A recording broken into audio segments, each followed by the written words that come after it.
সন্দেশখালীর ভাঙিপাড়া কাণ্ডে গ্রেপ্তার হলো 10 তৃণমূল কর্মী।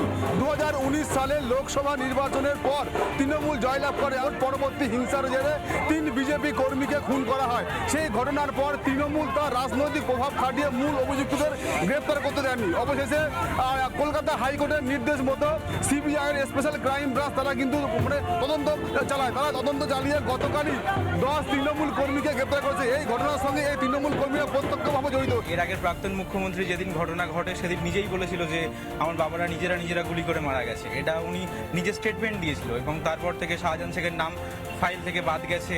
আমাদের কেসটা প্রায় বন্ধ হয়ে গেছিল। বর্তমান মুখ্যমন্ত্রীর নিজে তত্ত্বাবধান করেছিল, ব্যক্তিগতভাবে আমাদের পরিবারের সঙ্গে দেখা করেছিল শুভেন্দু অধিকারী মহাশয়, এবং সেখান থেকে দীর্ঘ লড়াই। গ্রেপ্তারের আনন্দে ইতিমধ্যে কিন্তু ভাঙিপাড়া এলাকায় সেই সমস্ত এলাকার মানুষেরা এবং নিহত বিজেপি পরিবারের সদস্যরা আবির খেলছে, তারা কিন্তু উল্লাস শুরু করেছে। ক্ষমতায় আসার আগে বিজেপি বলেছিল ভয় আউট ভরসা ইন। রাজবাড়ী বাজার এলাকায় সন্দেশখালীতে আজ ছবিটা কার্যত এইরকম। সিবিআইয়ের ওপর আস্থা রেখে উচ্ছ্বাসে মেতে পড়েছেন বিজেপি কর্মীরা, কারণ আজ 7 বছর ধরে যে মামলার নিষ্পত্তি হয়নি, এবারে সরকার গঠন করার পর একেবারে হাতে নাতে ধরা পড়ল সিবিআইয়ের হাতে 10 জন। কাদের মোল্লা সহ এরকম বহু মানুষকে গ্রেপ্তার করেছে যারা ওই ঘটনার দিন ভোট পরবর্তী হিংসায় খুনের ঘটনার দিন উপস্থিত ছিলেন এবং যাদের একেবারে অঙ্গুলি হেরণে এই কাজ ঘটেছে।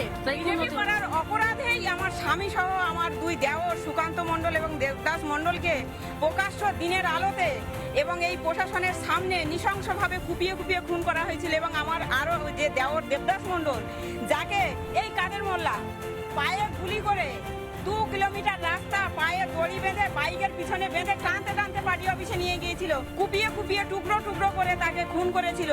আর তাই আজকে তারা মিষ্টি নিয়ে এসেছেন এই বিজেপির পার্টি অফিসে, যেখানে কিছুক্ষণ আগে সনদ সর্দার বিধায়ক তিনি এসেছিলেন, ফুল দিয়েছেন এবং নীরবতা পালন করেছেন।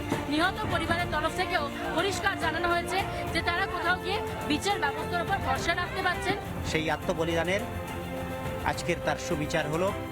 আমরা সুবিচারের আশায় ছিলাম। আমরা জানি যে একদিন না একদিন এই দাদাভাইদের বিচার হবেই। রিপাবলিক বাংলা, সন্দেশখালী। নানা ধরনের কন্টেন্ট দেখার জন্য লাইক করুন, শেয়ার করুন আমাদের ফেসবুক পেজ, সাবস্ক্রাইব করুন আমাদের ইউটিউব চ্যানেল।